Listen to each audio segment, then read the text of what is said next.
안녕하세요. 벌써 1월도 마지막 주를 향해 가고 있네요. 여러분은 올해 독서 계획을 어떻게 세우셨나요? 저는 올해에는 짧은 시간이라도 매일 꾸준히 독서하는 걸 목표로 하고 있어서 하루 최소 30분씩은 책을 읽는 정도로 가볍게 목표를 세웠어요. 한 달에 몇 권, 1년에 몇 권을 읽겠다는 목표도 나쁘진 않지만 저는 그렇게 했을 때 권수에 조금 집착하게 되더라고요. 기간이 끝나가는데 아직 목표로 잡은 권수에 많이 못 미친다. 그러면 조바심도 나고 그래서 저에게는 좀 맞지 않는 것 같았어요. 어쨌든 이런 연간 목표도 세우지만 별개로 매월 초에는 이번 달엔 어떤 책을 읽어볼까 설레면서 리스트를 작성해 보는데 이건 사실 다 읽겠다는 목표라기보다는 다 읽고 싶은 욕심에 가까운 것 같아요. 읽고 싶은 책은 너무 많아서 다 읽지 못할 것 같은데도 리스트에 자꾸자꾸 추가하게 되더라고요. 이번 달에 읽고 싶은 책 리스트도 더 일찍 공유하고 싶었는데 조금 늦어졌습니다. 그래서 이미 읽은 책도 있고 읽고 있는 책, 읽을 예정인 책이 섞여 있긴 하지만 1월에는 어떤 책과 함께하고 있는지 가볍게 한번 나눠보려고 합니다. 여러분도 새해 첫 달 어떤 책들과 함께 보내고 계신지 이야기 나눠주시면 좋을 것 같아요. 첫 번째 책은 빛이 이끄는 곳으로입니다. 이 책의 작가님은 원래 직업이 건축가라고 합니다. 건축가가 소설을 썼다니 이게 굉장히 흥미로운 포인트였어요. 책을 읽다 보니 건축가라서 쓸 수 있었던 것 같은 건물에 대한 섬세한 묘사를 많이 볼 수 있었는데 이런 건축가라는 직업을 가진 분이 작가로서는 어떻게 이야기를 풀어나가는지 궁금하신 분들은 한번 읽어보시면 좋을 것 같아요. 이 책은 별도의 리뷰 영상을 준비하고 있어서 오늘은 간단히 이렇게만 소개드리고 넘어가겠습니다. 두 번째 책은 AI 사피엔스입니다. 제가 참여하고 있는 독서 모임에서 이번 지정도서로 선정된 책이에요. 사실 이런 분야의 책을 평소에 잘 읽지 않는데 그래서 오히려 더 도전하고 싶다는 생각이 들었어요. 읽어보니 생각보다 어렵지 않았고 인공지능에 대한 현재 트렌드를 쉽게 풀어낸 책이더라고요. 전문가가 아닌 일반 독자들도 쉽게 이해할 수 있게 쓰여진 책이었습니다. 그 다음은 퇴퇴퇴라는 책입니다. 이 책은 독립서점에서 발견한 책인데요. 제목이 너무 특이해서 계속 기억이 남았어요. 그러다 우연히 다른 독립서점 인스타그램에서 인기도서로 소개된 걸 보고 이건 읽어야겠다 싶었어요. 도서관에서 처음 몇 장을 읽어봤는데 작가님이 글을 너무 재밌게 쓰시더라고요. 제가 이슬아 작가님의 책 일간 이슬아를 처음 읽었을 때 말 재밌게 하는 친구한테 재미있는 얘기를 듣는 기분이었는데 약간 그런 비슷한 느낌이었어요. 그래서 도서관에서 바로 대출해 와서 읽었습니다. 이 책은 제가 하고 싶은 말이 많아서 아마 다음에 또 말할 기회가 있을 것 같은데 그때 좀 더 이야기 나눠보도록 하겠습니다. 한강 작가님의 흰도 제가 독서 모임 지정도서라서 읽게 된 책인데요. 이 책은 이미 첫 영상으로 리뷰를 올렸죠.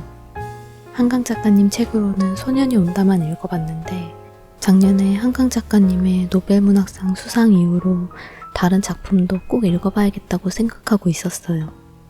이번에 마침 독서 모임 도서로 선정이 돼서 읽어봐야겠다 했는데 마침 또 스페셜 에디션까지 출간이 되었다고 해서 간만에 새 책으로 구입을 해봤습니다.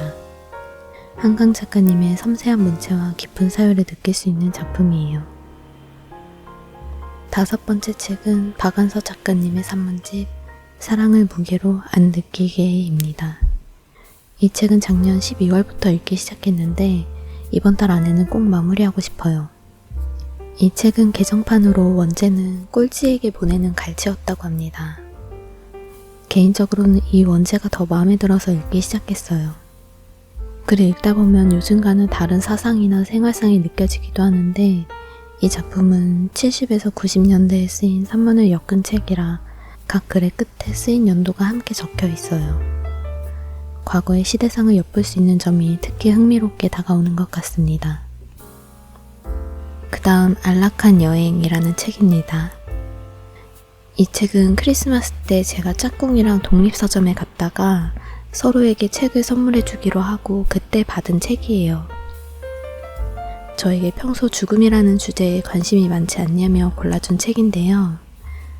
사실 아직은 소설이라는 것만 알고 어떤 내용인지는 잘 모릅니다. 28세의 평범한 직장인이 안락사를 결심하고 그 마지막을 준비하는 이야기라고 하는데요. 일단 책 소개만 봤을 때는 관심이 가는 내용이라 어떻게 이야기를 풀어나갈지 기대가 되는 책입니다. 이 책은 방고흐 영혼의 편지라는 책입니다. 지금 예술의 전당에서 방고흐의 전시가 열리고 있는데요. 이 책을 통해 방고흐의 내면과 작품 세계를 조금 더 깊이 이해해보고 전시를 관람하면 더 특별한 경험이 될 것 같아서 전시 전까지 집중적으로 읽어보려고 합니다. 나의 돈키호테. 이 책은 지금 전자책으로 읽고 있는 중인데 불편한 편의점으로 엄청난 인기를 끌었던 김호연 작가님의 작품이에요. 간략한 내용을 말씀드리면 일을 그만두고 대전으로 내려온 주인공이 중학교 시절의 추억을 떠올리게 됩니다. 그 시절 동네 비디오 대여점인 돈키호테 비디오에서 주인 아저씨와 친구들과 함께 라만차 클럽으로 활동하며 영화도 보고 책도 보았던 기억들이죠. 주인공은 비디오 대여점 사장님이었던 돈 아저씨가 사라졌다는 말을 듣게 되고 돈 아저씨를 찾기 위한 여정을 시작하게 되는 이야기입니다. 김호연 작가님의 작품답게 따뜻하고 정감 어린 이야기가 담겨 있을 것 같아 기대하면서 읽고 있습니다. 빛과 멜로디. 이 책은 독파 챌린지로 신청한 책입니다. 어린 시절의 추억이 있는 두 주인공이 성인이 되어 다큐멘터리 사진가와 기자로 재회하게 되고 내전 중인 시리아로 촬영을 가면서 펼쳐지는 이야기라고 합니다.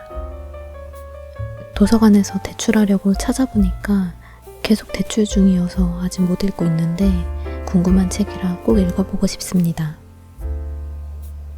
마지막으로는 노인과 바다입니다. 제가 고전 읽는 걸 조금 어려워해서 25년에는 매월 한 권씩이라도 고전 읽기를 도전해보려고 하는데 이번 달에는 어니스트 해밍웨이의 노인과 바다를 읽어보려고 합니다. 너무 유명한 책이라 다들 아시는 책이고 많은 분들이 이미 읽어보셨을 것 같아요. 저도 어렸을 때 청소년 도서로 읽었던 기억이 있는데 너무 오래전이라 내용은 거의 기억이 안 나기도 하고 첫 시작부터 너무 어려운 고전을 선택하면 완주하기 어려울 것 같아서 분량도 많지 않고 친근한 노인과 바다로 선택을 했습니다. 이렇게 1월에 읽고 있는 책, 읽을 책들을 소개해드렸는데요. 여러분은 이번 달 어떤 책들과 함께하고 계신가요? 추천하고 싶은 책이나 함께 읽고 싶은 책이 있다면 댓글로 공유해주세요. 오늘도 영상 끝까지 함께 해주셔서 감사드리고 다음 영상에서 또 재미있는 이야기로 찾아오겠습니다.